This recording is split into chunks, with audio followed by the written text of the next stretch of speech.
सहारनपुर के एक दबंग भाजपा नेता ने अपनी पत्नी समेत 3 मासूम बच्चों को गोली मार दी, जिनमें से 2 की मौके पर ही मौत हो गई।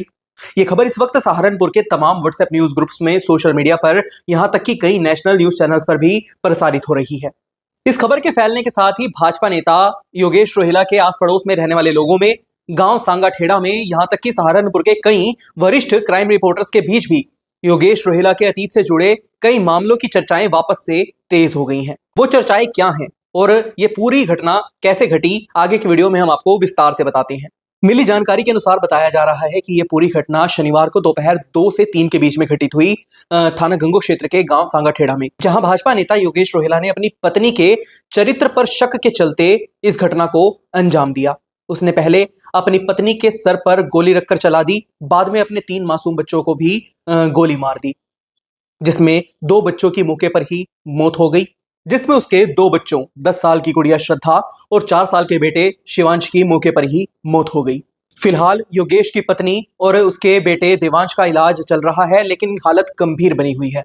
मिली जानकारी के अनुसार बताया जा रहा है कि इस घटना को अंजाम देने के बाद खुद योगेश रोहिला ने पुलिस को फोन करके सूचना दी कि उसने अपनी लाइसेंसी पिस्टल से अपनी पत्नी और अपने 3 बच्चों पर गोली चला दी है।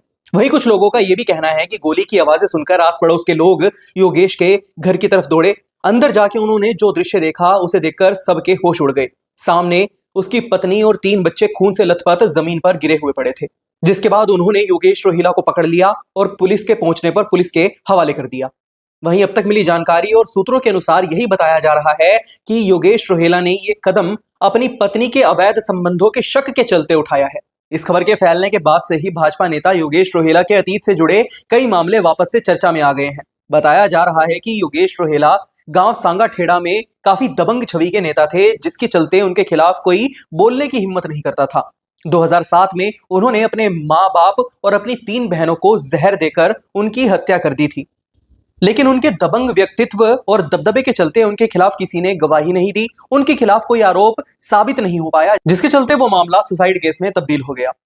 बताया यह भी जा रहा है कि साल 2019 में एक महिला के साथ छेड़छाड़ और मारपीट के चलते भी योगेश रोहिला काफी सुर्खियों में रहे। इसके साथ उनकी एक वीडियो भी वायरल हुई, जिसमें एक आदमी के साथ जो है वो किसी तरह की डीलिंग कर रहे थे, कोई मामला सुलझाने को लेकर। इन तमाम आरोपों के बीच आज एक और घटना शुमार हो गई, जो इस वक्त पूरे सहारनपुर में आग की तरह फैल रही है। वहीं इस पूरे मामले को लेकर मौके पर पहुंचे एसएसपी रोहित सिंह सजवान ने क्या बताया, आइए आपको दिखाते हैं।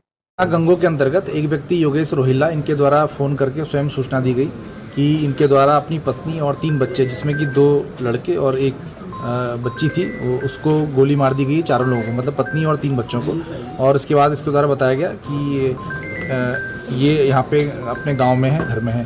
पुलिस जब मौके पर पहुंची तो ये पता चला कि ये जो अभियुक्त है, इसके द्वारा अपनी पत्नी और 3 बच्चों को गोली मार दी गई है। और जब इससे पूछा गया तो इसके द्वारा बताया गया कि अपनी पत्नी के चरित्र को लेकर ये परेशान था, इस वजह से इसने अपनी लाइसेंसी पिस्टल से इन चारों को गोली मार दी है, जिसमें से 2 जो लोग थे, पत्नी और एक बच्चा, उसको कुछ लोगों के द्वारा और पुलिस के द्वारा इलाज हेतु अस्पताल के लिए ले जाया गया है, जहाँ पर अभी वो पहुँचे नहीं हैं और वो अभी जीवित हैं। तो इसमें 2 लोगों की मौके पर ही मृत्यु हो गई थी और 2 लोग जो हैं उनको इलाज हेतु अस्पताल ले जाया गया है। अभियुक्त है वो पुलिस की हिरासत में है और जो उससे लाइसेंसी पिस्टल जिससे इसके द्वारा ये गोली चलाई गई थी, वो भी बरामद किया गया है और इससे विस्तृत पूछताछ की जा रही है और इसमें विधिक कार्रवाई की जाएगी। इस मामले में जो भी अपडेट सामने आएगी हम आपके साथ जरूर साझा करेंगे। फिलहाल के लिए बस इतना ही। सहारनपुर से जुड़ी महत्वपूर्ण खबरों को जानने के लिए बने रहें हमारे YouTube channel city web Saharanpur पर और फॉलो करें हमारा Insta handle city web news.